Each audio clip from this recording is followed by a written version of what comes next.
Buenas tardes a todos y bienvenidos a todos los que vayan a ver este programa.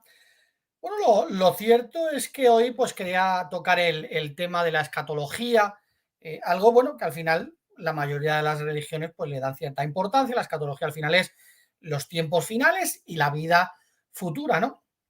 Y bueno, lo voy a tocar desde el punto de vista de las religiones abrahámicas, el Islam, el judaísmo y después, pues bueno, lo veremos desde una óptica de parte del cristianismo y luego desde la óptica de los testigos de Jehová, pues mostrando claramente que cuando vemos nuestra escatología, pues vemos que nosotros prácticamente sabemos lo que vamos a hacer en el nuevo mundo, e incluso los que tengan esperanza celestial, pues también van a saber qué es lo que tienen que hacer y desde luego cuando lo probamos o lo comprobamos con otras religiones, pues nos damos cuenta de que su escatología, esta falta de sentido y desde luego de tener un poco de propósito, ¿no? Bueno, lo cierto, y saludos a todos, a Denilson y a Eduardo, y a todos los que estéis, también a Maya, buenas tardes. Bueno, lo cierto es que quería empezar hablando del Islam, y bueno, cuando vamos al Islam, es una religión abrahámica que, bueno, pues también tiene su escatología y curiosamente, pues también está relacionado incluso con la venida del Mesías y muchas otras cuestiones, ¿no? Bueno, lo cierto que el Islam, pues bueno, considera algo similar, incluso, porque realmente son una religión que está formada o se mezcla con el judeo-gnosticismo, ¿no?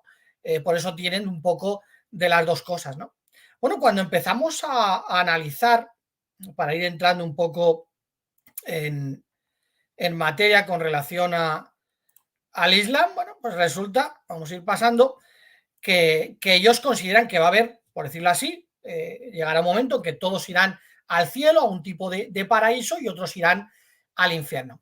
Bueno, realmente el Islam le pasa como a todo, como al cristianismo y al judaísmo. Hay muchas religiones dentro de este tipo de religiones que lo piensan de una u otra manera. Sin embargo, bueno, he intentado buscar o entender un poquito lo que es el global, ¿no? Bueno, aquí, por ejemplo, si veis estas fuentes, dice que Jesucristo, o sea, Jesús descenderá y luego, pues como sigue diciendo aquí, Jesús perseguirá al falso Mesías y lo matará, ¿no?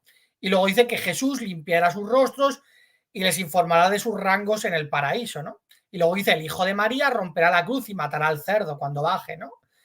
Y bueno, luego vamos viendo que en el Corán dice las almas duermen, pero desde luego no en un estado de inconsciencia, sino que están descansando, durmiendo, pero de manera consciente, a diferencia de lo que realmente enseña la Biblia. Y luego, bueno, pues despiertan para el juicio y unos serán llevados al paraíso, donde se les dirá lo que van a hacer allí, y luego otros serán llevados al infierno, ¿no? Bueno, es curioso cuando seguimos analizando que lo que realmente es el paraíso del Islam, bueno, pues vemos que, como dice el Sura 1667, pues será un paraíso donde habrá arroyos de vino. Curiosamente, como norma general, dicen que ellos no beben alcohol, pero allí habrá ríos para que estos espíritus, porque ellos no creen en la resurrección de la carne, simplemente los espíritus o almas inmortales son los que irán a ese paraíso. Dice que habrá arroyos de vino. Incluso, bueno, luego vamos viendo, ¿no? Como los hadith o en otras informaciones dentro del Islam, pues nos enseñan que allí los hombres tendrán una potencia sexual para el coito de 100 hombres. O sea, lo que son 100 hombres, ese espíritu tendrá una potencia sexual bestial, porque claro, necesitan tener muchas relaciones sexuales en ese paraíso, ¿no? Y desde luego, bueno, es algo sorprendente, ¿no? Luego, por ejemplo, se dice el número de vírgenes en el paraíso, que oscila entre 2 a 72, depende de la fuente. Incluso, bueno, pues como vemos también, tendrán 86.000 sirvientes y 72 uríes. ¿Qué son las uríes? Bueno, son mujeres que estarán en un mercado y tú podrás ir y son las más bonitas. Todos van a tener las más bonitas y en ese mercado de mujeres, pues llegará el que se ha ganado el paraíso para poder coger entre pues unas 72 de ellas, dependiendo de la fuente, y donde pues tendrán la potencia sexual de hombres, de 100 hombres, y estarán pues evidentemente practicando relaciones sexuales donde también tendrán vino en los ríos, también leche y demás. Bueno, pues es un paraíso de disfrute sexual, ¿no? Bueno, lo cierto es que entonces, bueno, cuando analizamos esta religión, pues algo falla, ¿no? No tiene, o sea, ¿por qué de repente pasa lo que pasa? O sea, Adán y Eva pecan, son echados del paraíso, pero no se consigue lo que se tenía ya, porque Adán y Eva, bueno, en el Islam creo que también eran espíritus en un tipo de paraíso, son expulsados aquí, para al final tener algo un poquito que no era lo que tenía Adán y Eva. Al final, pues no tiene mucha lógica. Sí, Jesucristo bajará, habrá un juicio, unos al cielo, otros al infierno, y bueno, pues luego vemos que lo que venden a las personas es un paraíso de, bueno, Israel de Barcelona. Como he leído Imaya, pues he dicho Imaya, ¿no? Pues, y ahora en un ratito pondré el enlace para que, si queréis, pues comentar un poquito acerca, ¿no?, de la escatología con relación a nuestra esperanza, en este caso, en un paraíso en la tierra, ¿no? Bueno, lo cierto es que cuando vamos al judaísmo, no es lo mismo el judaísmo de los tiempos bíblicos al judaísmo de la actualidad, aunque es cierto que en los tiempos de Jesús pues había muchas teorías con relación a la vida futura, pero sin embargo eran mileniaristas. O sea, la mayor parte del judaísmo era mileniarista y desde luego creían que vendría el Mesías y que después de vencer a los gobiernos, en este caso el Imperio Romano, pues instauraría un reinado de 1000 años, ¿no? Luego viene Jesús, dice, sí, va a ser así, sin embargo, no es el proceso como lo estáis diciendo, unos lo aceptaron y otros no lo aceptaron. De hecho, el que los saduceos intentaran poner a prueba a Jesucristo con relación a cómo sería ese paraíso, diciendo, bueno, si una mujer llega a tener 7 hombres, ¿con cuál de ellas se casará? Claro, era porque Jesús creía en la vida en un paraíso y que habría una resurrección en un paraíso, ¿no? Otra cosa es cómo Jesús contesta a estas personas. Para mí, evidentemente, no voy a analizar el versículo, pero le habla de las dos resurrecciones. Evidentemente, como dijo Jesucristo, desde luego no hay que tirar perlas a los cerdos, y en ese momento los cerdos, que eran los saduceos, pues evidentemente no recibieron una información directa y sincera de Jesucristo en el sentido con relación a decirle, no, mira, esto va a ser así. ¿Por qué? Porque realmente no buscaban la verdad, simplemente poner a prueba a Jesucristo, y Jesús simplemente les contesta de manera perfecta, mira, primera resurrección, segunda resurrección. En cuanto a la primera resurrección, van a ser como ángeles, pero claro, vosotros no entendéis eso. Y la segunda resurrección, que os voy a decir si no habéis entendido absolutamente nada. Sin embargo, Jesús era lógico que le prueben con algo que él realmente no creía, ¿no? Bueno, se podría al final decir, con relación al judaísmo como norma general, que lo que creen es que todo el pueblo de Israel volverá a la Torá, el pueblo de Israel volverá a la tierra de Israel, el gran templo de Jerusalén será reconstruido, Israel vivirá de igual a igual entre las naciones y será lo suficientemente fuerte como para defenderse, y luego la guerra y el odio y el hambre van a terminar, una era de paz y prosperidad vendrá sobre la tierra. Y bueno, cuando seguimos analizando un poquito al judaísmo, ahí podéis ver las fuentes donde me he basado, pues según un rabino, el final precede a la resurrección, jugadas por el Mesías, las naciones con sus ángeles guardianes y sus estrellas serán arrojadas al Jena y solo Israel será salvo. Luego el fin del juicio de los paganos, es establecido el reino de Dios y el Mesías arrojará a Satanás al Jena y en la muerte y el dolor huirán para siempre. Luego hay un castigo eterno para los injustos. Sin embargo, no hay infierno como tal en el judaísmo, simplemente es como un tipo de purgatorio donde durante un año o más, dependiendo, van a estar purgándose para luego ir a ese reino celestial. Ya no es en la tierra como creían los judíos primitivos, sino pues en un tipo de paraíso celestial, ¿no? Donde dicen que se sentarán junto al Señor y junto a Dios, ¿no? Ellos esperan al Mesías, en este caso ya vino, simplemente lo rechazaron, pero ellos siguen esperando al Mesías para que acabe con este sistema.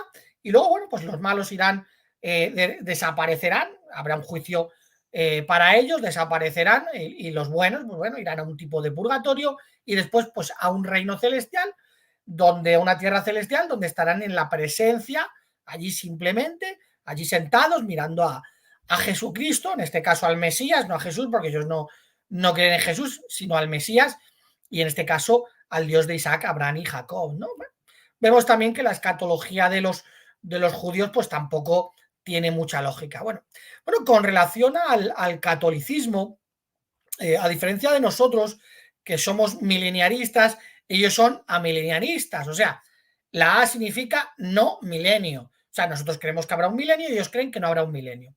Como norma general, todas las religiones que han salido de lo que es el catolicismo, que se consideran católicos reformados, luteranos, metodistas, bautistas, calvinistas, luteranos, también consideran que no habrá milenio. Ellos se llaman amileniaristas y nosotros somos mileniaristas.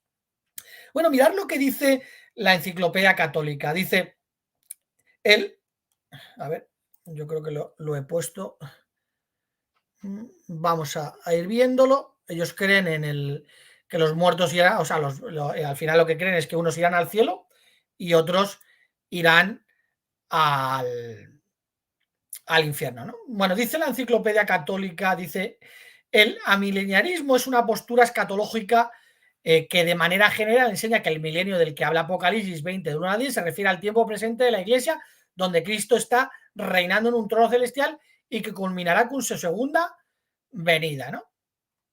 Eso es lo que dice la Enciclopedia Católica, o sea, lo que creen ahora mismo, que ya estamos en ese reinado, que es simbólico, que no es literal y que simplemente lo estamos viviendo en la actualidad, ¿no? Bueno, vamos a ver el catecismo de la Iglesia Católica para ver qué es lo que enseñan con relación a la escatología, ¿no? Dice el catecismo, dice, vivir en el cielo es estar con Cristo, ni con Dios el Padre ni con la Trinidad, es estar con Cristo, o sea, ir al cielo solo es vivir y estar con Cristo. Dice, los elegidos viven en él, aún más tienen allí, o mejor encuentran allí, su verdadera identidad, su propio nombre. Y luego dice, pues la vida es estar con Cristo, o sea, el ir al cielo es para estar con Cristo. Olvidémonos del Padre, olvidémonos del Espíritu Santo, es estar con Cristo, esa es la vida. Donde está Cristo, allí está la vida, allí está el reino, ¿no? Luego dice infierno. La enseñanza de la Iglesia afirma la existencia del infierno y su eternidad. Las almas de los que mueren en estado de pecado mortal descienden a los infiernos inmediatamente después de la muerte. Y allí sufren las penas del fuego, ¿no? Y luego dice la pena principal del infierno consiste en la separación eterna de Dios, en quien únicamente puede tener el hombre y la vida y la felicidad para las que han sido creados y la que aspira, ¿no? Y luego dice, al fin de los tiempos, el reino de Dios llegará a su plenitud. Después del juicio final, los justos reinarán para siempre con Cristo. ¿Reinarán dónde? Si la tierra va a ser destruida. O sea, los buenos van al cielo y reinarán ¿sobre quién? Sobre ellos mismos. Vemos que algo no cuadra, ¿no? En la escatología católica, ¿no? Dice, glorificados en cuerpo y alma, y el mismo universo será renovado. Bueno, si seguimos analizando, sigue diciendo al final del catecismo, pone, bueno, un resumen, dice, queremos que las almas de todos aquellos que mueren en la gracia de Cristo constituyen el pueblo de Dios después de la muerte, la cual será destruida totalmente el día de la resurrección, en el que estas almas se unirán a sus cuerpos. Dice, luego queremos que la multitud de aquellas almas que con Jesús y María se congregan en el paraíso forman la iglesia celestial. O sea, los buenos van a ir al cielo para estar mirando a Cristo, porque el Padre no existe, realmente es una figura falsa, porque el catolicismo no cree, por mucho que digan en el Padre, solo creen en Cristo, y desde luego María es mencionada incluso antes que el propio Dios el Padre, ¿no? Y luego dice, bueno, que dice que habrá una nueva morada, y luego dice, y una nueva tierra donde habitará la justicia. Sin embargo, ellos no creen en la futura tierra habitada, y cuando dice una tierra, bueno, incluso dice la Enciclopedia Católica que sí, que habrá ahí una tierra, pero que no se sabe nada, que sí, que puede que haya ahí algo, pero que no. Realmente su esperanza es estar con Cristo y con María. Evidentemente el Padre tendrá que coger las maletas y irse para otro lado, a él no lo quieren, lo han rechazado de manera definitiva, por eso se inventaron la Trinidad. Y desde luego, pues bueno, la vida simplemente es estar con María y con Cristo, mirando allí, reinándose sobre ellos mismos, y bueno, y los malos pues al infierno a quemarse eternamente, ¿no? Bueno, mirad lo que pone la Enciclopedia Católica cuando habla de escatología. Me llama la atención, ¿no? La hipocresía y la mentira de esta gente, ¿no? Cómo miente a las personas, ¿no? Dice, a pesar de que Cristo se negó expresamente a especificar el tiempo del fin, Cristo se negó a especificar el tiempo del fin. Y luego dice que entre los primeros cristianos siempre se creyó que que el tiempo del fin estaba muy cerca, ¿no? Curiosamente, bueno, son católicos, al final saben que no van a leer la Biblia y les da igual, ponen textos por poner, pero sin embargo en Marcos 13:32 se dice que respecto a aquel día y la hora nadie sabe, ni los ángeles en el cielo, ni el Hijo, sino el Padre. O sea, Jesús no es que se negara, es que no lo sabía, ¿no? Y luego, bueno, ya para más INRI, ponen Hechos 1:6 y 7, donde dice, pues bien, cuando se hubieron congregado, se pusieron a preguntarle, Señor, ¿estás restaurando el reino de Israel en este tiempo? Les dijo, no les pertenece a ustedes adquirir el conocimiento de los tiempos o sazones que el Padre ha colocado en su propia jurisdicción, ¿no? Sin embargo, bueno, pues estamos ante una religión que realmente no cree en el Padre, por lo tanto, bueno, tienen que explicar de otras maneras. Entonces, la escatología católica es, no habrá milenio, el milenio ya lo estamos viviendo, donde, claro, si cogemos Apocalipsis 20, ahora hablaremos un poco más adelante, claro, dice que reinarán sobre los justos, claro, habla de lo que es la futura tierra habitada, pues resulta que, claro, ellos consideran que ya lo estamos viviendo, el problema es que la gran muchedumbre sobrevive, acontecimientos que no han pasado en la actualidad, por lo tanto, simplemente el amileniarismo, simplemente ¿qué es? Pues negar una de las creencias más importantes que están en la Biblia. Bueno, vamos a hablar de manera un poquito rápida sobre la escatología en la patrística para ver qué es lo que creían desde sus orígenes, ¿no? Bueno, si os fijáis con relación a, porque aquí he puesto la enciclopedia católica, mirad lo que dice, recibe el nombre de milenarismo aquella doctrina que apoyándose en Apocalipsis 20 del 1 al 6 enseña un reino de Cristo y sus elegidos de 1000 años en la tierra, los cuales vendrá después del tiempo del fin, en el tiempo del fin, ¿no? Y luego dice, debemos afirmar que es verdad que Apocalipsis 20 del 1 al 6 enseña una primera resurrección de los justos y luego una segunda resurrección. Claro, ¿qué te están diciendo aquí? Bueno, claro, sí, tenemos que reconocer que en ese milenio ya empieza la resurrección. Claro, si ellos son amileniaristas, la resurrección ya tendría que haber acontecido. Bueno, en el primer siglo ya se dijo que los gnósticos, los falsos cristianos, ya estaban diciendo que la resurrección había acontecido. Realmente con esa enseñanza, negando el milenio, están reconociendo que la resurrección ya ha acontecido, ¿no? Y bueno, luego empieza a hablar un poquito más abajo y dice, bueno, existieron padres como Justino, Irineo, Tertuliano, que defendieron el milenarismo, pues cayeron en una interpretación literal. Es que se lo tomaron de manera literal, cuando tenían que haberse lo tomado un poquito simbólica, ¿no? Y bueno, luego empieza a decir que incluso Irineo de Lyon, lo podéis leer aquí todos si queréis parar el vídeo, luego pasar el PDF, dice que empezó a calcular que después de 6000 años vendría el tiempo del fin, ¿no? Y es así, fue un cálculo, pues evidentemente desde su óptica, bajo su estudio, él calculó que después de 6000 años tendría que venir el fin, ¿no? Y luego dice que Tertuliano es el último de la época patrística que habla del milenarismo, ¿no? No entiendo el concepto de época patrística, porque ya a partir de Tertuliano llegaría Hipólito de Roma, que escribe a favor del milenarismo, porque en Roma se había empezado a negar, diciendo que el Apocalipsis era un libro falso. Y luego, además, bueno, tenemos incluso ya a partir del siglo IV a Epifanio o incluso Ambrosio de Milán, ¿no?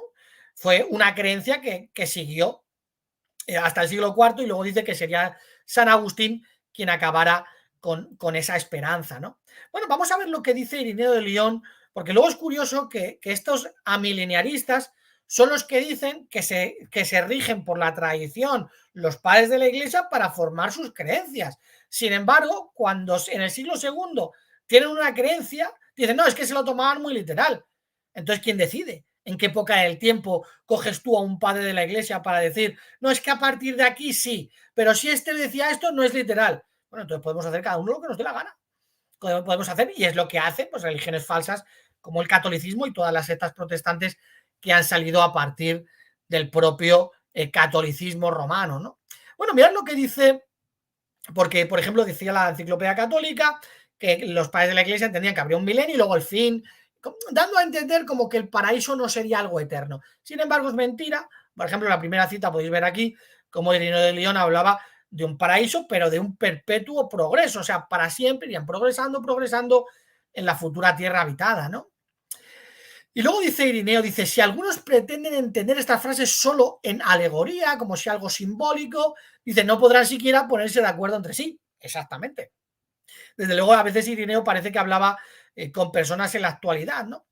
Y es lo que les pasa a todas estas personas cuando empiezan a decir, sí, milenio, sí, pero si resulta, claro, pero como todos van al cielo, ahora quiénes son los justos que están en la tierra, no, eso los justos también se van, entonces claro, los inicuos heredan la tierra, ¿no? Que es lo que vienen a enseñar muchas sectas protestantes que no son amileniaristas, pero creen en otro tipo de milenio, ¿no? Y luego dice, vendrá el día del Señor, terrible, lleno de furor, para convertir toda la tierra en desierto y para arrancar de ella a los pecadores. Y luego dice, y añade que el impío será exterminado, lo que enseña la Biblia. Van a ser exterminados, el inicuo no será más. Además, en hebreo viene la palabra allí cuando dice y el inicuo no será más, y allí es dejar de existir. No existirán, no existirán, ¿no? Y serán exterminados, evidentemente. Y bueno, pues luego empieza a citar de ciertos pasajes, Irineo de León, que era milenarista, dice, Dios alejará a los hombres y los que queden se multiplicarán sobre la tierra, construirán casas y ellos mismos las habitarán, plantarán viñas y ellos mismos comerán, ¿no? Luego dice, sin duda la resurrección de los justos, la cual acaecerá después de la venida del anticristo.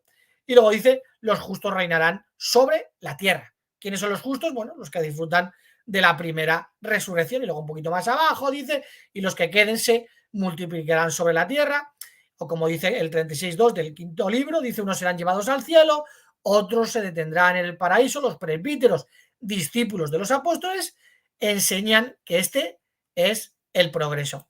Bueno, es curioso y no deja de sorprender que los dos primeros padres llamados padres de la Iglesia, mileniaristas, sean Policarpo y Papias, que eran discípulos directos de los propios apóstoles, eran mileniaristas.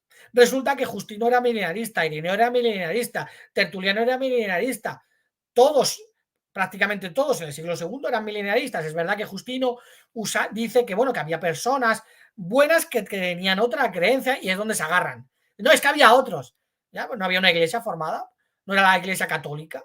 ¿Cómo podía haber tantas personas engañadas, no? Y bueno, si os fijáis aquí, con relación a Orígenes, que es el primero que parece que empieza a enseñar algo diferente y donde se agarra después Agustín de Hipona, dice Orígenes, pienso por tanto que todos los santos que partan de esta vida permanecerán en algún lugar situado en la tierra, que la Sagrada Escritura llama paraíso, como en algún lugar de instrucción y, por así decirlo, aula o escuela de las almas, en el cual han de ser instruidos acerca de todas las cosas que habían visto en la tierra y han de recibir también alguna información respecto de las cosas que han de seguir en el futuro, como incluso cuando en esta vida hubieran obtenido en algún grado indicaciones de eventos futuros, aunque a través de un espejo oscuro, todos los cuales se revelan más clara y distantemente a los santos en su momento y lugar apropiados. Si alguien en verdad es puro de corazón, santo de mente y más práctico en la percepción, al hacer un progreso más rápido, rápidamente ascenderá a un lugar en el aire y alcanzará el reino de los cielos a través de estas mansiones, de modo que al hablar en diversos lugares que los griegos llamaron esferas, es decir, globos, pero que la Sagrada Escritura llamó cielos. Bueno, es cierto que Orígenes, que era una persona muy versada, era una persona muy inteligente, sin embargo, en algunos puntos no mostraba sabiduría, es cierto que empieza a enseñar como que la futura tierra sería algo celestial. Bueno, tenemos que entender dentro del panorama histórico que cuando muere el padre de Orígenes, que realmente se suicida al presentarse ante Roma, porque en aquella época decidían, yo soy cristiano, si me tienes que matar, y los romanos decían, sí, sí, te vamos a matar. Bueno, dicen que Orígenes también fue, pero era tan pequeño que no le mataron, sin embargo a su padre sí lo matan. Entonces lo empieza a educar una mujer gnóstica, a Orígenes de Alejandría. Claro, los gnósticos, curiosamente, en el siglo II eran amileniaristas. Los gnósticos eran los que no creían en el futuro reinado mesiánico. Curiosamente, salen estos cristianos, Orígenes, Irineo, Tertuliano, Justino, o Policarpo o Papias, a defender la verdadera doctrina que era mileniarista, ¿no? Bueno, luego podéis ver aquí, no lo voy a comentar, pues citas de Agustín de Hipona, donde él defendía el mileniarismo. También era mileniarista. Sin embargo, al final de sus días, cambia de opinión y la Iglesia Católica acepta esa opinión.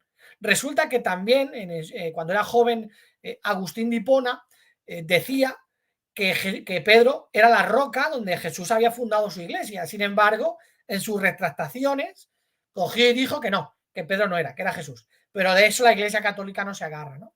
Entonces, bueno, vemos el panorama histórico, eran mileniaristas, sin embargo, a partir del siglo IV, en lo que es la nueva iglesia fundada por un grupo que recibe el apoyo incondicional del Imperio Romano, los que perseguían a los cristianos, los que mataron a Jesucristo, eligen a una secta, que sería lo que hoy es la Iglesia Católica, y claro, pues eligen apartarse del mileniarismo, no creen que Jesucristo va a poner otra vez de nuevo el paraíso en la tierra, ¿no?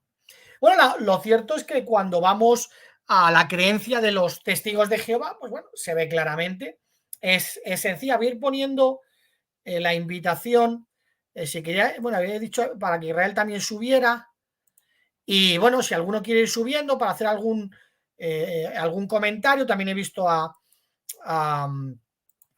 la montaña de Jehová, si quieres subir, evidentemente Varela, pues también estás invitado, ¿no?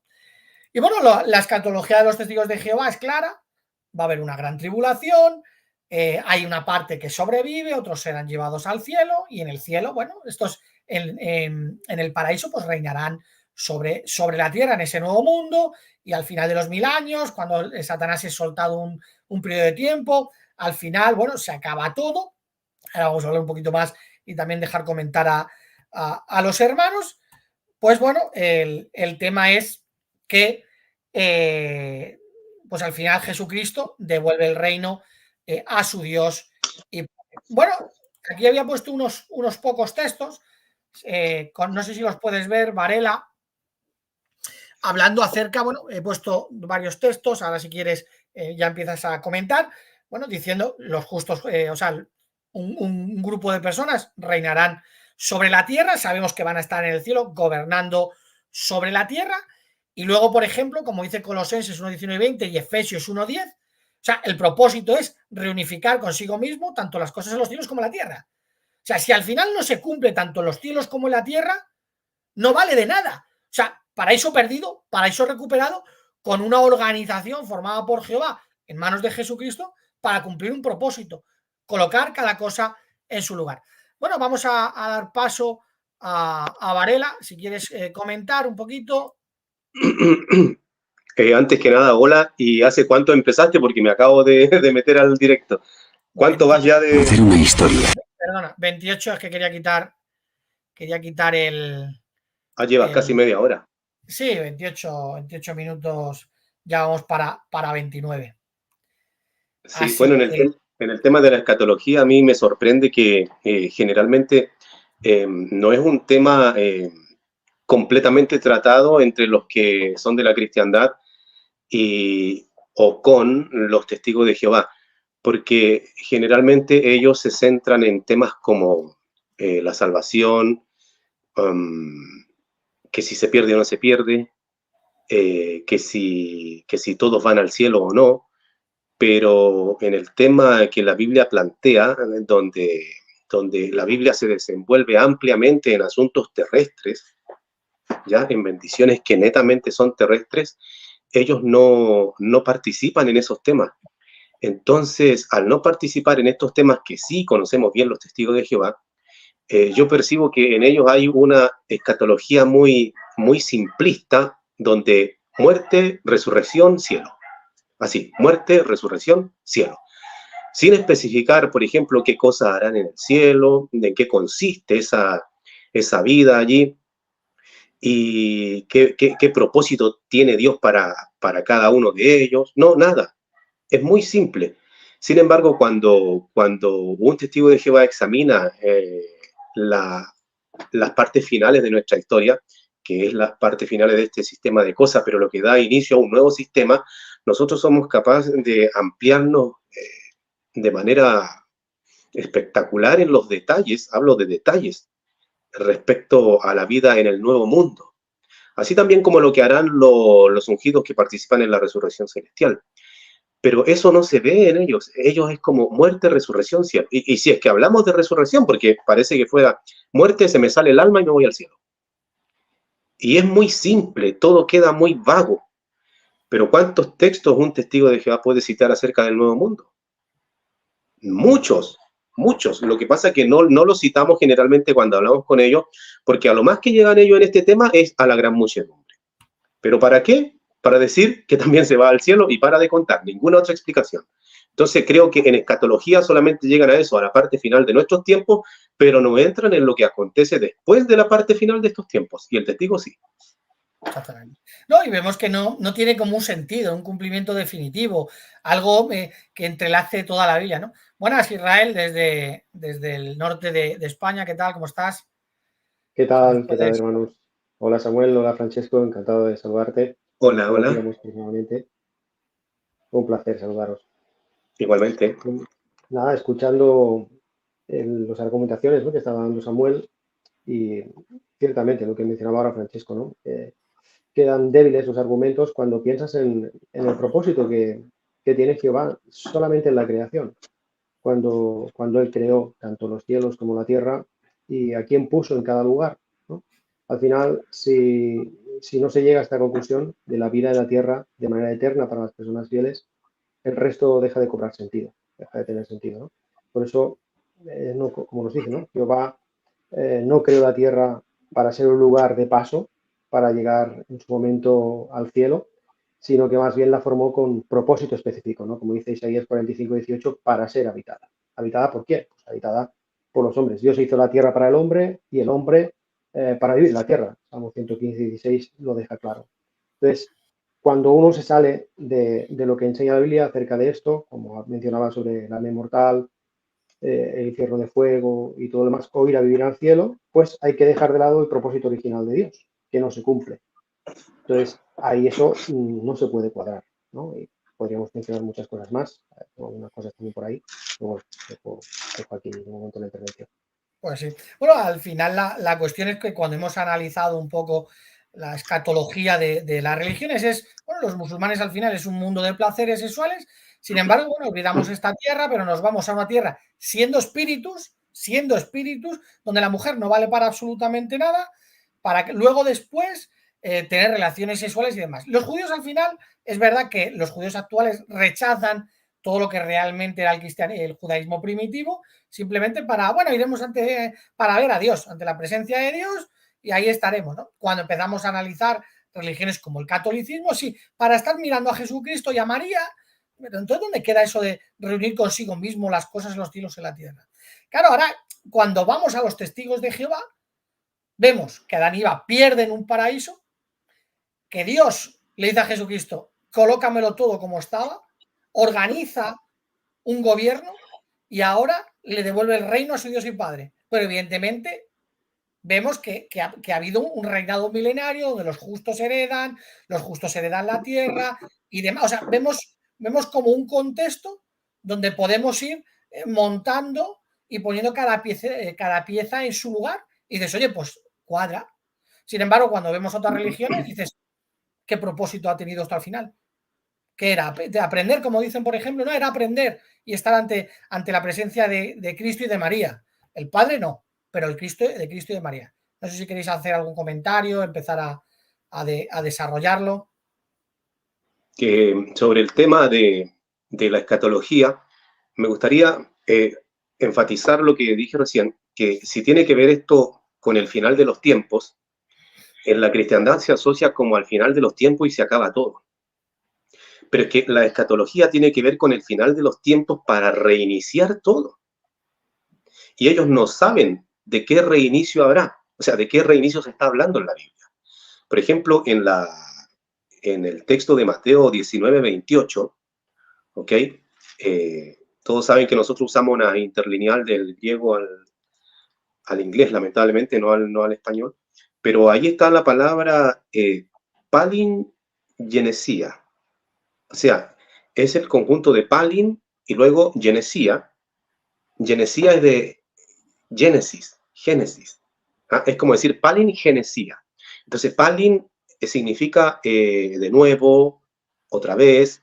Entonces, hay un de nuevo, hay un otra vez Génesis. ¿Se dan cuenta? Palin, que es otro de nuevo, y genesia. Entonces, Mateo 19:28 habla de la palingenesia, o sea, de nuevo Génesis, un nuevo Génesis.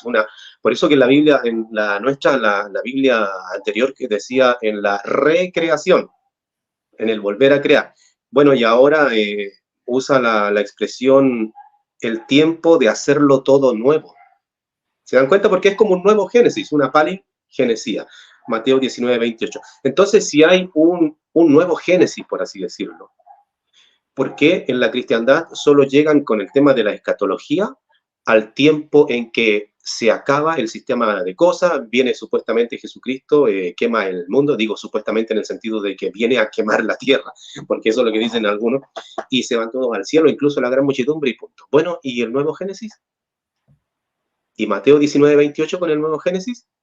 Entonces, nunca entran al tema de entender que la escatología tiene que ver con el final de algo para un reinicio. Ese reinicio es un nuevo Génesis, y por eso que la Biblia menciona desde el mismísimo Antiguo Testamento en adelante que habrá una resurrección de los muertos. Porque tiene que comenzar todo. Por ejemplo, en Juan 6:39, si no me equivoco, porque puede ser el 40, el Señor Jesucristo dice que Jehová, bueno, no salen nuestras traducciones porque se perdieron los manuscritos con él, alteraron el nombre divino, ustedes saben. Entonces dice, esta es la voluntad de mi Padre, dice Jesús, que no pierda nada de todo lo que me ha dado, sino que lo resucite en el último día. Entonces, cuando comienza el último día de este periodo desde Adán en adelante, el último sería el milenio, el último día de 1000 años, entonces Jesús va a demostrar que no ha perdido nada. Nada se ha perdido, porque todo lo va a resucitar en el último día. Hay algunas excepciones que las mencionó él mismo, ¿cierto? Cualquiera que peque contra el Espíritu Santo no tiene esperanza ni en este sistema ni en el venidero.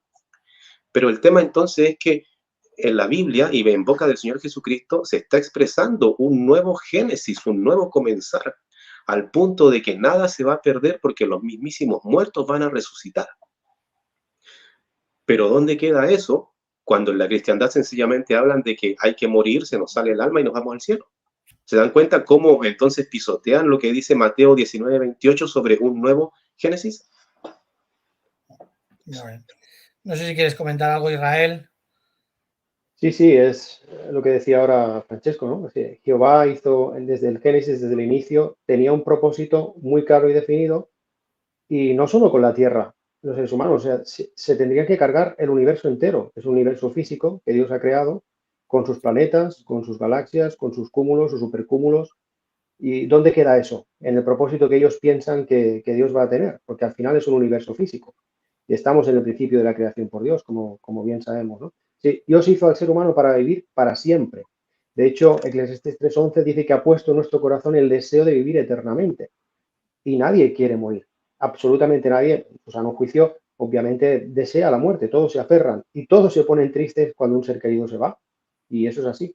Si fuera algo natural, si fuera algún proceso en el que Dios ya tenía pensado que íbamos a tener que pasar, por ejemplo, no mencionaría que en 1 Corintios 15:26, que la muerte es un enemigo de Jehová, es lo contrario de la vida. Si fuera un proceso natural por el que tuviéramos que pasar, no sería un enemigo, ni nuestro, ni del propio Jehová. Esto nos indica todas las referencias bíblicas que tenemos en el Antiguo Testamento y en el Nuevo. Jesús mismo dijo que los mansos eran felices porque heredarían la tierra. Y así continuamente. Es decir, el propósito de Dios no se ha truncado, porque Dios no se equivoca. Cuando Dios hizo la tierra, creó al ser humano, lo puso en el jardín de Edén, le dio un propósito hasta que éste se truncó porque pecaron. Él vio que todo aquello era bueno. Y ese era su propósito original. Y no ha cambiado. Y de hecho, fue el arreglo que Dios hizo con su Hijo Jesucristo, con la descendencia de la primera profecía de Génesis capítulo 3, versículo 15. Y de ahí pende el resto del hilo de toda la Biblia, precisamente para lo que mencionaba Francesco, para que de nuevo ese Génesis se pueda continuar, ¿no? Con seres humanos que demuestran obediencia a Jehová. Y todos también quedarían entredichos, es decir, no tendría sentido absoluto ninguno el tema de la resurrección de los muertos. Si todos los que han fallecido tenían que pasar por ese trance y después ir a vivir al cielo, en especial las personas buenas, Jesús dijo en Juan capítulo 3, versículo 13, que nadie había ascendido a los cielos. Por lo tanto, partiendo de esa base, en el primer siglo, cuando Jesús estaba en la tierra, no había nadie, absolutamente nadie, ni David, ni Moisés, ni Aarón, ni Abraham, nadie absolutamente que hubiera estado en el cielo. Lo dijo bien claro. Y si dijo que después todos en el último día resucitarían, ¿qué sentido tendría eso?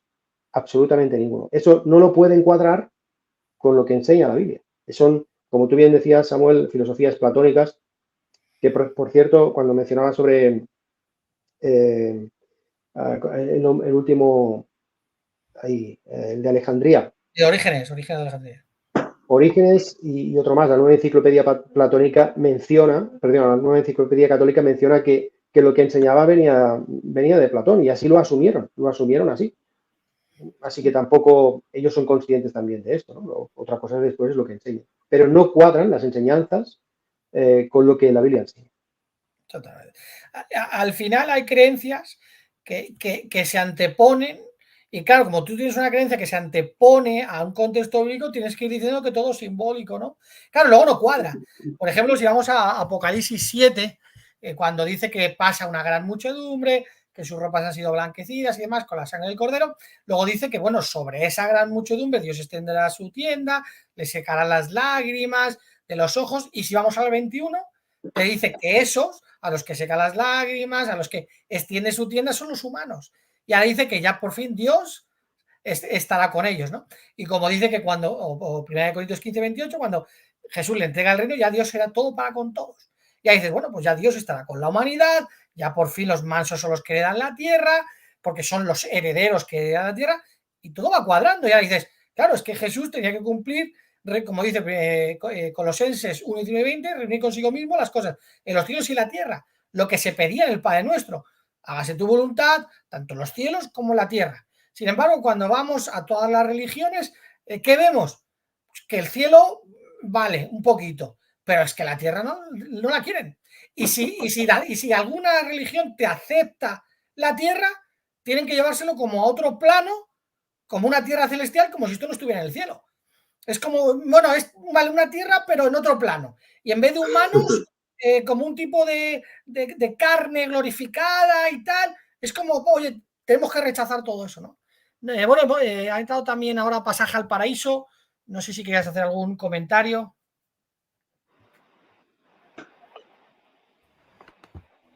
Hola, hola, hola. No sé si me están escuchando bien. Sí, muy bien. Hola. ¿Se escucha bien? Hola, ¿qué tal? ¿Se escucha bien? Hola, ¿cómo va? ¿Cómo está Francisco? Él, Maya, Samuel. Muy interesante lo que están tratando. Bueno, más o menos para redondear la idea de lo que ustedes estaban diciendo.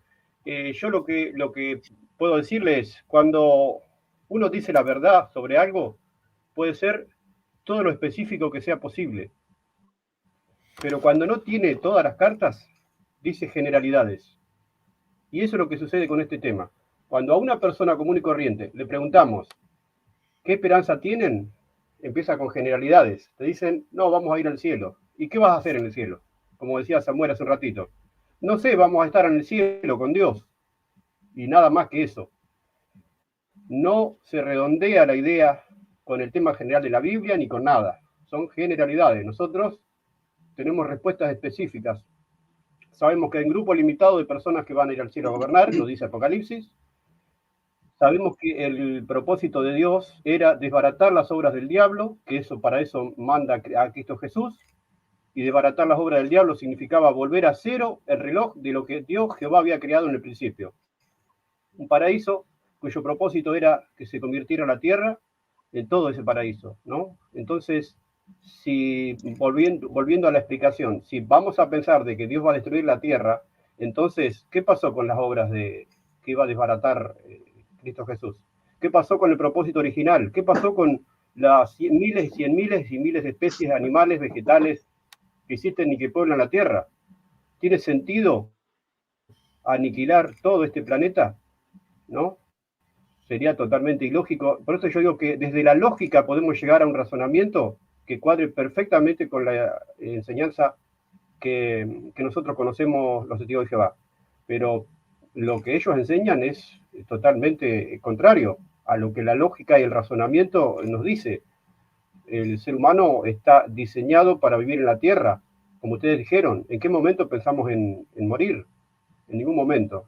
Cuando Dios habla con Adán y Eva, en ningún momento ni por asomo les habla de una posibilidad de que fueran a vivir con él en el cielo, ni nada que se le parezca. Simplemente les dijo que la posibilidad de vivir estaba presente ante ellos y que la única opción de dejar de existir era la desobediencia, nada más, ¿no? Entonces, qué interesante el hecho de que Dios esté cumpliendo con su propósito, que ya estamos en la recta final de esto, que somos privilegiados porque conocemos en detalle en qué parte de la corriente del tiempo estamos, cómo se está cumpliendo Mateo 24:14, que tantas veces se lo mencionamos a las personas, la predicación se está llevando a cabo, todas las profecías indican de que estamos en la parte final de los últimos días de este sistema y que por lo tanto, yo digo, de la misma manera que Jesús dijo, la sabiduría queda aprobada justa por sus obras, lo mismo va a ocurrir ahora, porque ¿qué pasa? Que hay ideologías religiosas cristianas diversas y nadie sabe en definitiva cuál es la verdadera. Entonces, bueno, de la misma forma que sabemos hoy, 2000 años después, que Cristo Jesús era un profeta verdadero y que todas las cosas que decían de él eran falsas, lo mismo va a suceder ahora.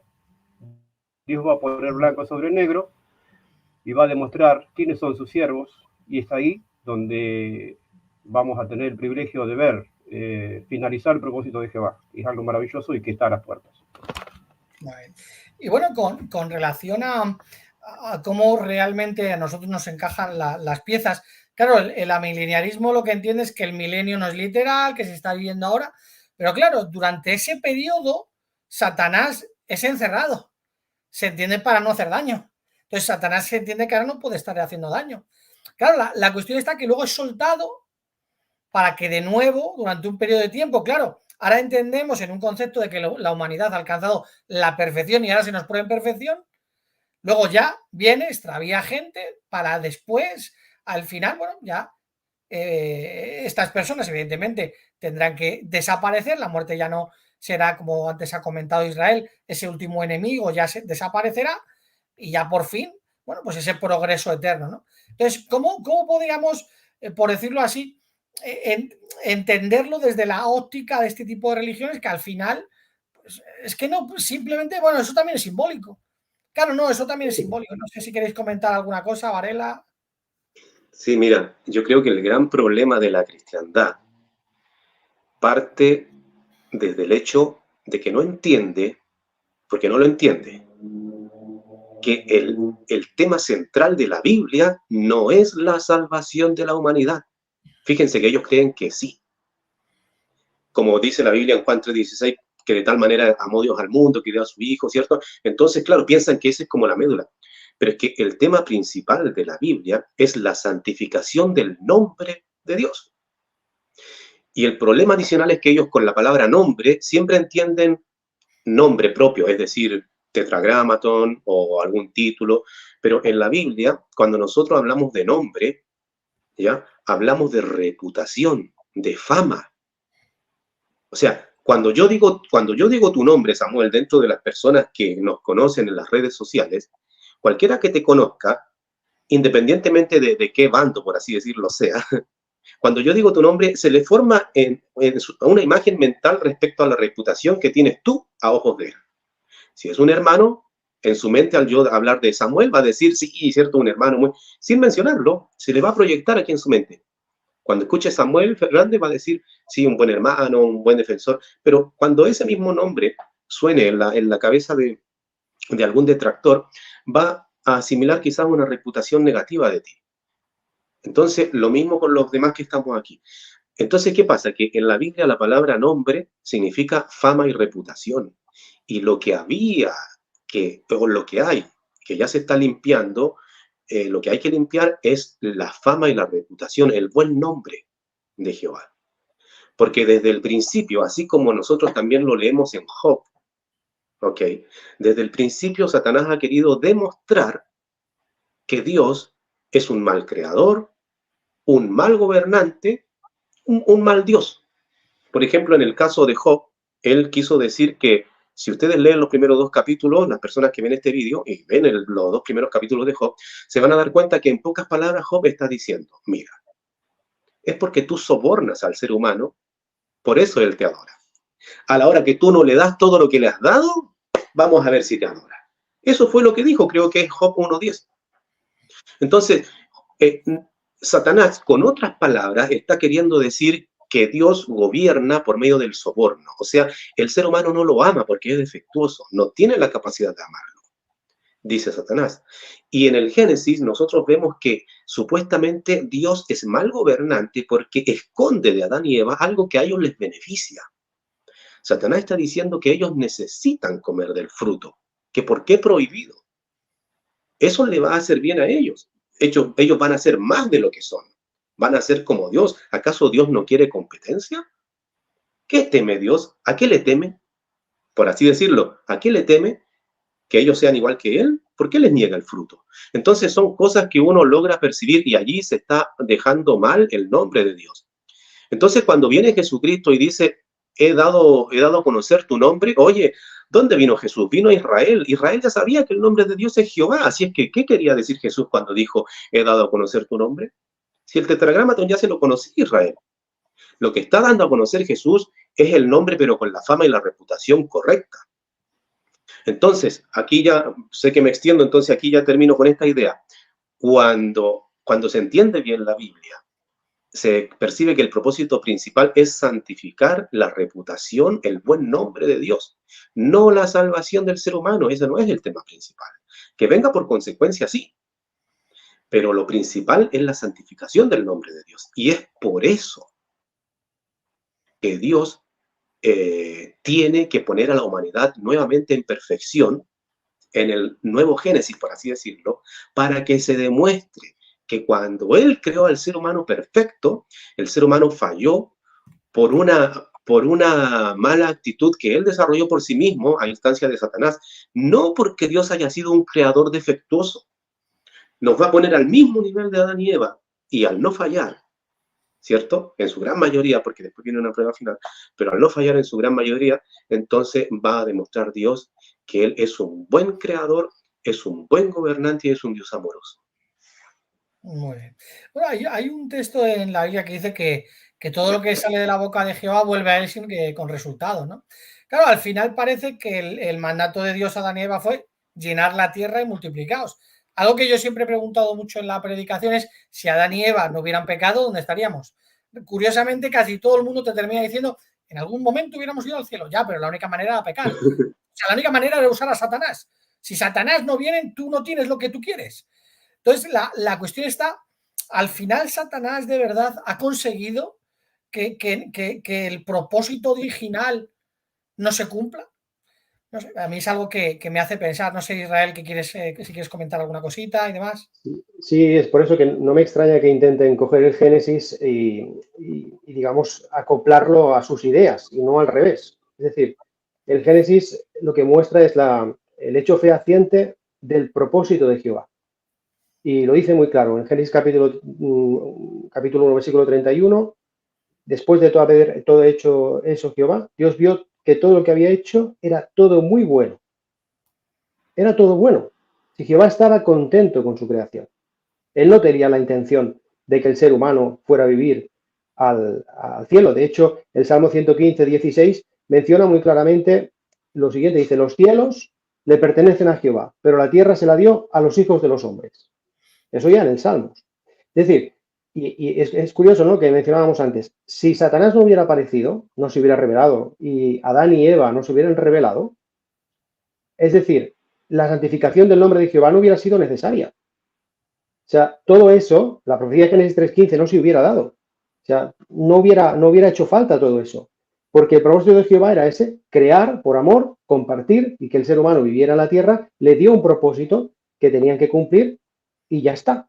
A partir de aquí, obviamente, pues sale este individuo, Satanás, que más que atentar contra la soberanía, porque la soberanía no se puede atentar contra ella, uno es soberano y punto. A Jehová nadie le podía quitar la soberanía. Lo que atentó es por qué tienes que ser tú el que gobierna y no puede ser otro, ¿no? Por ejemplo, yo, ¿no?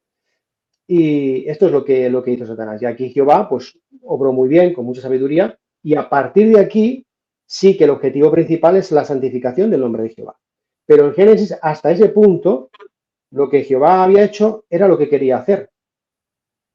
Y eso es lo que tenemos que tener claro. Y después lo que tienen que entender las personas que acaban entendiendo de esa manera, ¿no? Que Dios va a acabar con el universo en general físico y en especial con la tierra, tienen que entender que la Biblia no enseña eso.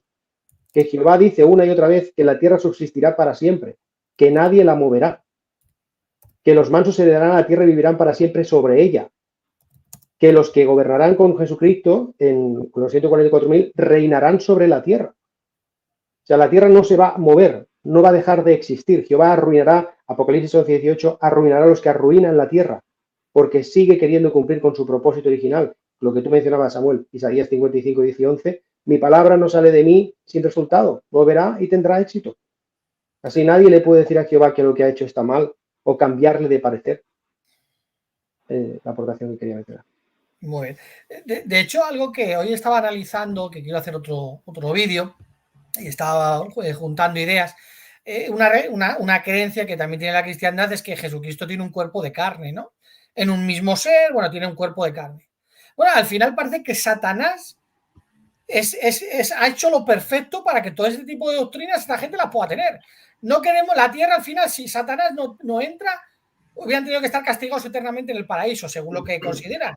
Si Satanás no viene, Jesucristo no coge un cuerpo de carne y sangre. O sea, es como si al final se necesitara Satanás para que la cristiandad tenga las creencias que tiene. Es como que todo se descontrola, ¿no? Y es cuando realmente, claro, ahora es cuando tú empiezas a tener esas creencias y o sea, nada se puede unir, porque por un lado tiras y por otro lado falla. Ahora resulta, claro, con el tema del alma inmortal, cuando dice Dios, no, vas a volver donde te he sacado del polvo, no, Dios sabe que no. Claro, ahora si hay un alma inmortal, pues claro, ¿qué es lo que resucitó en Jesús? No podía ser otra cosa que el cuerpo. Ah, sí, perdona. Un pequeño comentario sobre lo que estás diciendo.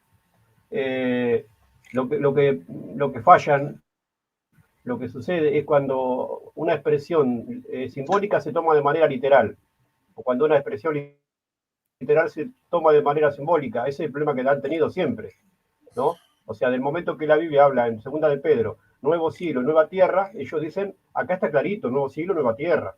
Entonces quiere decir que este cielo y esta tierra, no sé, pensarán que el cielo físico también habrá que hacerlo de vuelta, ¿no? Entonces, cuando Jesús dice que va al cielo, que todo ojo lo verá, pero todo ojo lo verá, entonces tiene que ser un cuerpo de carne y hueso visible, no puede ser simbólicamente. Otra vez caen en el mismo error. Entonces, ese es el problema. Yo digo, les ha sucedido siempre de que cuando dos ideas se contraponen, las quieren mezclar de tal manera que encajen de una forma que es imposible bíblicamente. Porque, por ejemplo, cuando los científicos dicen que el ser humano viene de la evolución, que dicen ellos, no, Dios utilizó la evolución para crear al ser humano.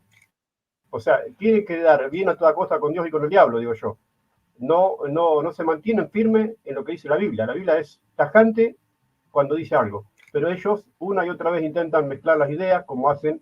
La vez pasada estábamos hablando sobre el tema de por qué hay tantas editoriales que ponen en Juan 1.1 Dios con mayúscula y solamente la editorial October pone un Dios con minúscula. Entonces, ¿qué pasa? Esta amalgama de ideologías que parten de una misma base y que son como policías de una doctrina falsa. Todos tienen que adherir a esa forma de traducir y de enseñar. Cuando hay alguien que dice lo contrario, esa tiene que ser la falsa.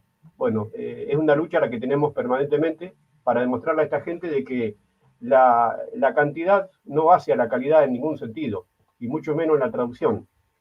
Ustedes están haciendo un excelente trabajo porque están mostrando traducciones antiguas que se apegaban más a la verdad que las modernas, las actuales. Entonces, es interesante notar eso, cómo la verdad, el que investiga la encuentra. Aquellas personas que investiguen a fondo los distintos temas que se tratan en los videos y en el sitio JW, ineludiblemente van a encontrar la verdad. Solo se trata de, como dice el sabio rey Salomón, ¿no? Seguir buscando como tesoros escondidos a aquellas personas que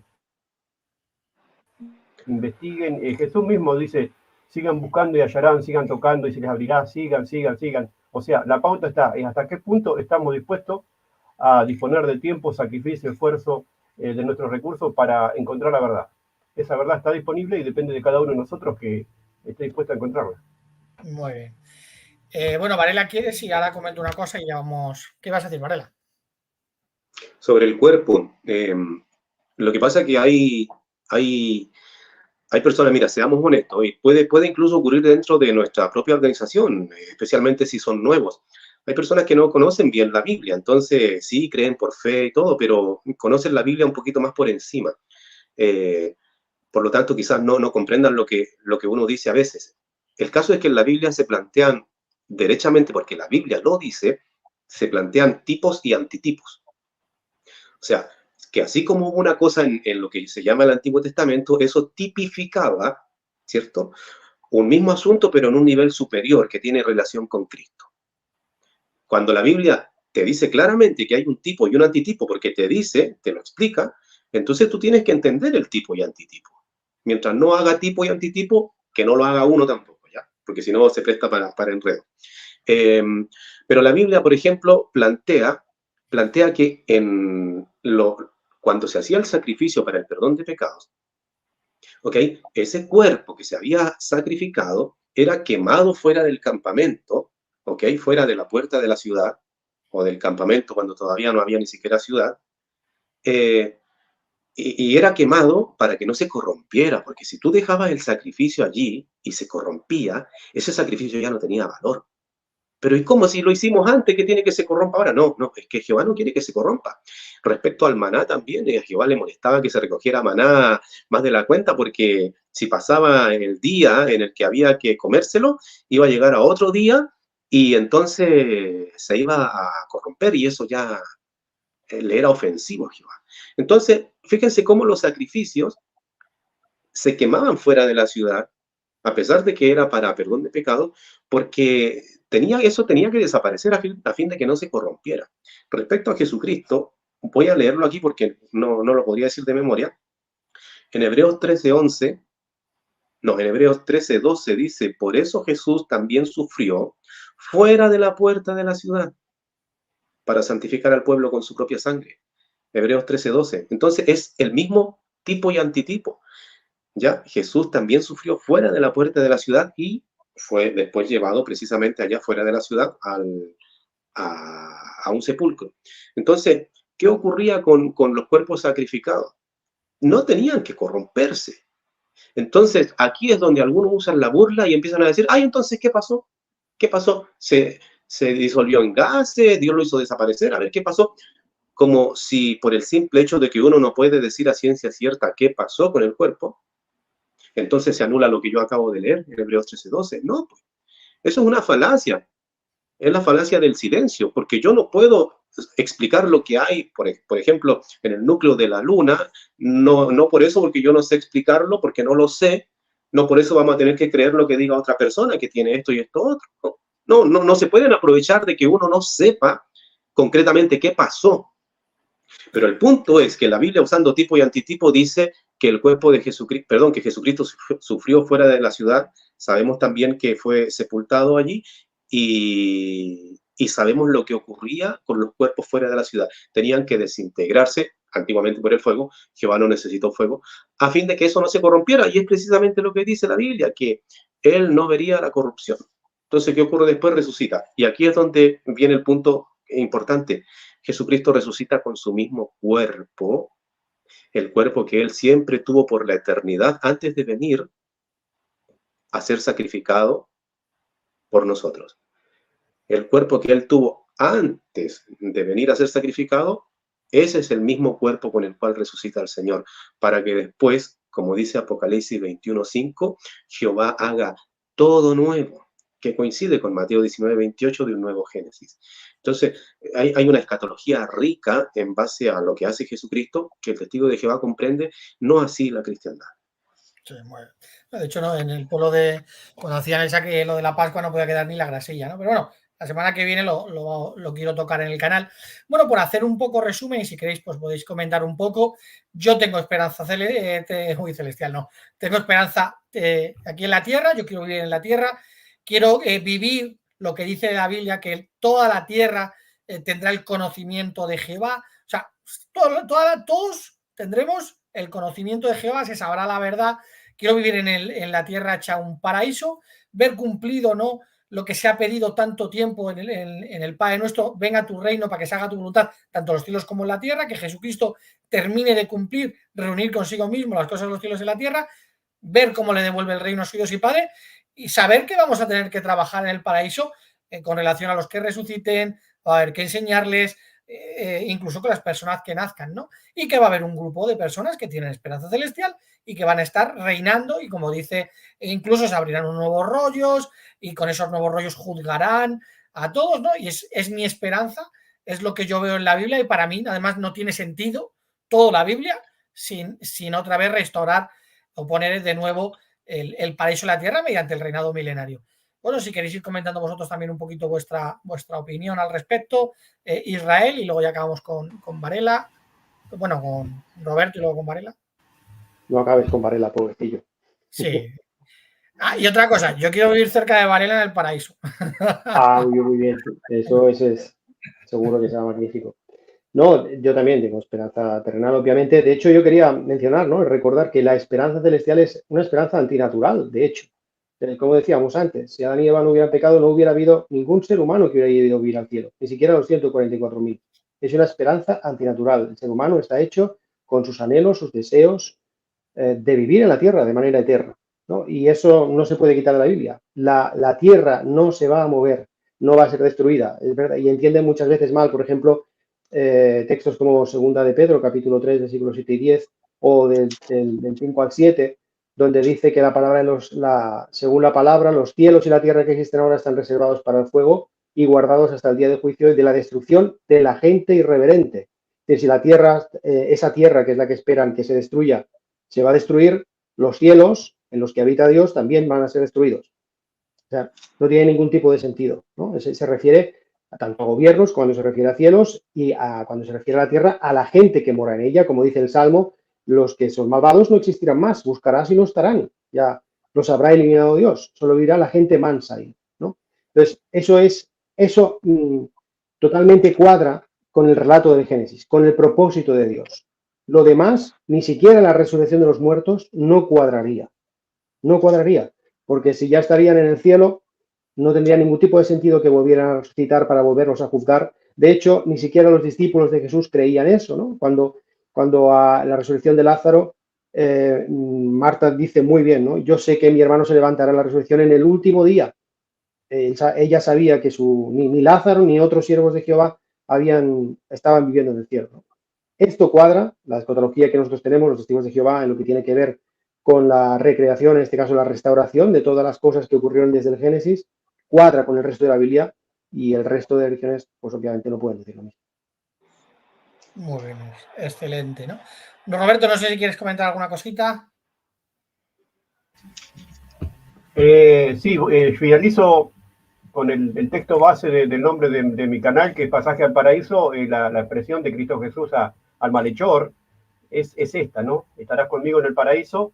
Nosotros entendemos que el malhechor no era que iba a estar con él en el cielo. De hecho, sabemos que Cristo Jesús estuvo 40 días, así que en todo caso le estaría mintiendo Cristo Jesús al malhechor, sino que simplemente le dio una esperanza maravillosa al malhechor, de que cuando él gobernara esta tierra, este malhechor arrepentido tendría el privilegio enorme de estar junto con nosotros en esa tierra que será convertida en un paraíso.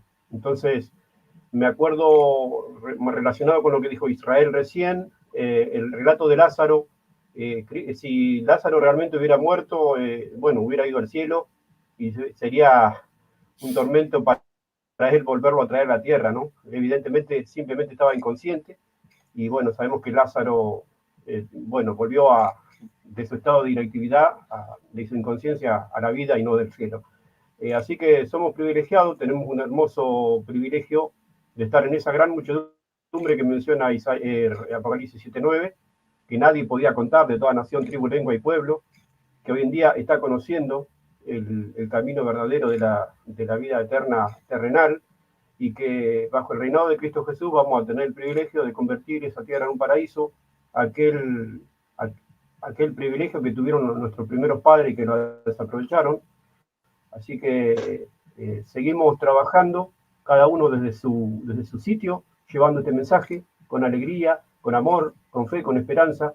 Sabemos que ya queda poco por delante, ya se está terminando, por así decirlo, ese trabajo, y siempre está la puerta abierta para que más personas puedan llegar a conocer a Jehová y tener este privilegio enorme de estar en el pueblo verdadero de Dios. Las puertas están abiertas, tenemos el sitio JW, y cualquiera de los que vean este video amablemente pueden comunicarse con cualquiera de nosotros mediante las redes, y con todo gusto vamos a brindarle el conocimiento que necesiten. Esto es todo por hoy. Gracias por la participación, por haberme tenido en cuenta, y hasta otro momento oportuno. Muy bien. Bueno, Varela, no sé si quieres comentar alguna cosita. Sí, tengo que aprovechar, ya que no participo mucho en los vídeos. Mira, yo invito a la gente de la cristiandad, es decir, adventistas, católicos, evangélicos, de lo que sea, a que en realidad busquen sin prejuicio hablar con un testigo de Jehová, porque deben entender que desde el Génesis 3:15 hasta el Apocalipsis, hasta que venga el Señor Jesucristo, no estamos viviendo en el día del juicio. No se está haciendo juicio. De hecho, el Señor Jesús dijo, yo no vine a juzgar, ¿cierto? Sin embargo, Jehová dice que le encarga el juicio a su Hijo, pero ese juicio es futuro. Cuando llegue el momento de resucitar también a los muertos, para que estando de pie sean juzgados, ¿cierto? Sabemos que desde la venida del Señor Jesucristo en adelante es día de juicio. Pero durante este tiempo no hay día de juicio, por lo tanto, sáquense de la mente la idea de que alguien, porque peca, es enviado al infierno por un tormento eterno. Oye, si no ha sido enjuiciado, no se está dictando juicio para que Dios envíe a la gente que va muriendo día tras día a un tormento eterno. No, la gente está llegando al Seol, al Hades, sepulcro común de la humanidad, y de ahí tiene que salir. El Hades tiene que quedar vacío, va a tener que entregar a los muertos, dice Apocalipsis 20, 12 y 13. Entonces, la gente debe entender sin prejuicio lo que hablamos los testigos de Jehová, para que perciba que realmente el verdadero día de juicio es el milenio, desde la venida de Jesús hasta el milenio. ¿Y qué ocurrirá allí? Realmente se evaluará a la gente, conforme a los rollos, si en realidad es capaz de hacer lo que Dios pide, porque cuando Dios crea al ser humano perfecto, el ser humano puede hacer su voluntad. Dios es un excelente creador, un excelente gobernante, un excelente Dios. Entonces allí, sin la carga del pecado heredado, porque va a ser como inhabilitada, y sin la molestia fastidiosa de Satanás, el ser humano va a tener toda la oportunidad de demostrar durante el milenio que es capaz de adorar a Jehová. Y como el tipo y el antitipo, tendremos incluso un grupo un grupo sacerdotal junto al sumo sacerdote Jesucristo que nos va a estar ayudando. Recordemos que los 144.000 sacerdotes, en realidad en la Biblia también son mencionados como la novia de Cristo. Así es que podríamos decir que Cristo y su novia, ¿cierto?, nos van a estar ayudando. Y evidentemente nosotros vamos a santificar para siempre el nombre de Dios, demostrando que efectivamente no lo rechazamos como gobernante. Si Él nos dice en un rollo que tal cosa no debemos hacer, no la vamos a hacer. Vamos a demostrar que Adán y Eva pudieron haber hecho su voluntad, que no fueron mal creados. Entonces, ¿y qué va a hacer Jehová mismo? Como dice Romanos 16:20, va a aplastar a Satanás bajo los pies de los ungidos.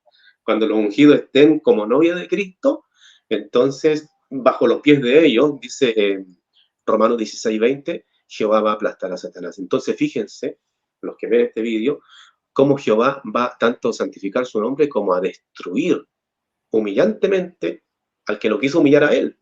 Lo va a destruir bajo los pies de la novia de Cristo. Entonces hay que seguir hablando con los testigos, pero sin el prejuicio, para que puedan entender que la escatología no es solamente ver desde aquí hasta el fin del mundo, como dicen ellos, no, sino hasta el reinicio, hasta el nuevo Génesis, porque vienen cosas muy hermosas. Muy bien. Y eso es todo. Pues nada, yo creo que llevamos 1 hora y cuarto, se agradece mucho vuestros comentarios.